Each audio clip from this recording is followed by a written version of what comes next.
Since when did we sit down, Fluff? Since that's mounted down, we can't move. Just a couple of brief opening comments on the game, then we'll take your questions. Well, I thought our guys came out with I really thought we had a good week of practice, first of all. I thought we had a good practice Tuesday and Wednesday, and it's the first time that I really felt comfortable that we were ready to play. Of course, not knowing the environment that we were coming into, you never know. But our team is starting to buy into if you form good habits, the good habits start to form you. And if you form those in practice, they carry over in games. And they're starting to do that with a little more confidence. There's certainly a lot of things we can improve on. Communication skills, back and forth, huddle environment, doing things, some missed tackles on defense. But I'm proud of the way the guys competed. Really proud of the special teams, which we challenged over and over this week, because I have immense respect for Tennessee's special teams. And they really won that battle last year. And I thought we dominated that today, which was good. And then give credit to Nick Chubb. He talked to the team on Friday, and I didn't have to say a whole lot. So after he talked, he's kind of like whatever it's called. You have Hutton. When he speaks, they listen. And I'll open it up there. Questions? Kirby, can you just talk about Tennessee hadn't been shut out at home since 1994? I mean, just the job that your defense has not only done today, but the last couple of weeks not allowing a touchdown in SEC play. Yeah, that's not my defense. Coach Tucker does a tremendous job with that defense. They play hard for Coach Tucker. During halftime, I didn't need to go over and see the defensive players. They had it under control. They were doing the adjustments, doing a really nice job. So give credit where credit's due. The kids play hard. They bought into playing with toughness and practicing that way. I think we get the best look in the country from our scout team because, number one, Stetson Bennett's over there. We got 5 scholarship O-linemen over there. And we got good backs over there to practice against. So that's valuable, and it pays off in games like today.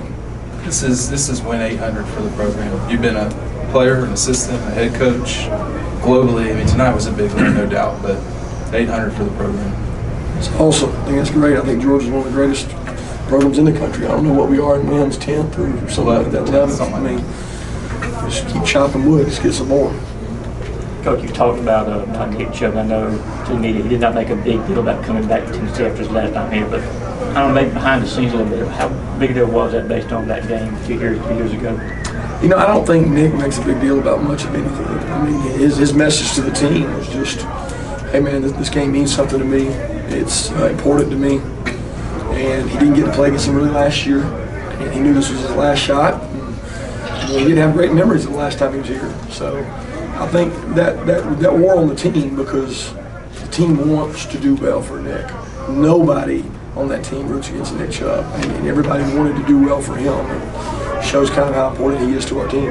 Kirby, how much of a 10 do you think Tyreek's interception on the first play set for the defense? And also just they kept challenging him and he kept coming up with pass deflections. Just how well was it to see him run out there? It was great. He almost did it quietly. I'd forgotten about the first pick. It happened so early, and then he made it a great play down the field on a fade ball, stop and go, and made a couple plays on 3rd down. So, he works hard now. I tell y'all every day, I call it like I see it. He's a kid that works hard, and he's gotten better this year. Do you feel like that group is responding to your challenges about not as much depth as you'd like to see and all those different types of things that you've said about them before? I don't think so. I don't think they listen to what I say when it comes to media. They know that I tell you guys what you want to hear, and I tell them what the truth is. So, as long as we stay on that same wavelength, I think they understand it. Coach, you had a lot of big things to say about Tom Kelly earlier this week. How are you guys able to pretty much shut him down in this one? Well, I think the guy's a great back. It helps to have more of a vertical passing game. It helps to be able to open things up and throw it. They weren't really able to do that. So we were able to key on him and stifle him a little bit. But he broke some tackles out there now. He's a good player.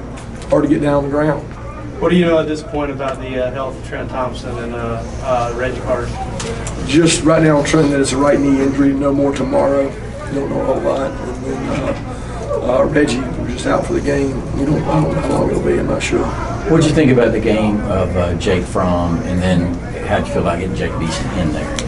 Well, I think Fromm did some good things. He made some poor decisions. There were some plays that he didn't make the right decision on, and we evaluate quarterbacks on decisions. All right, did he make the decision to pull it down and run a couple times? Absolutely, and thought he did a good job with it. He was able to, Jim called a good game for him on some zone reads where he was able to get a first down or a touchdown. Those were good calls and good decisions by him. But we have to be more consistent with that. And there's some throws in there that I don't know what he's thinking, I don't know what he's doing. They shouldn't do that, and he knows that, and he knows he can correct those. And it was great to get Jacob in there because I thought it was getting the rust off for the kid. I want to get him back out there, get him comfortable, get him functioning, and he'll continue to do that in practice. Coach, you guys have played a couple close games this year, and given how close the series has been with Tennessee lately, did you feel added importance to maintain the lead once you got ahead? Yeah, I just wanted our guys to execute and play well. I mean, that's the focus at that point is to play disciplined football, make good decisions.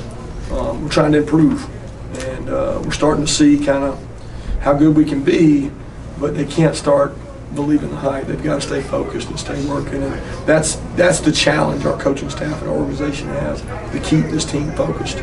That's the hardest thing to do in college football. Sorry. Sorry, kind of along those lines, just doing what you guys have done the last two games, the first two games of the SEC season, what's it telling you in terms of where you guys are, in terms of where you want them to be? Because you weren't at this point, obviously, last year. No, I mean, we're improving our depth through recruiting. We're improving our team through developing at practice. We've got more good players out there, so they're able to practice against each other and compete.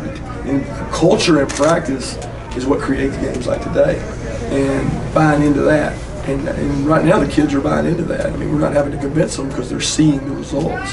But we got a great challenge ahead of us next week. I'm telling you, Vandy's a good team. Vandy's a really good team. And I know you can say all you want to say about the Alabama game, but I know Vandy and I know their coaching staff. They've got a very good team, case in point last year.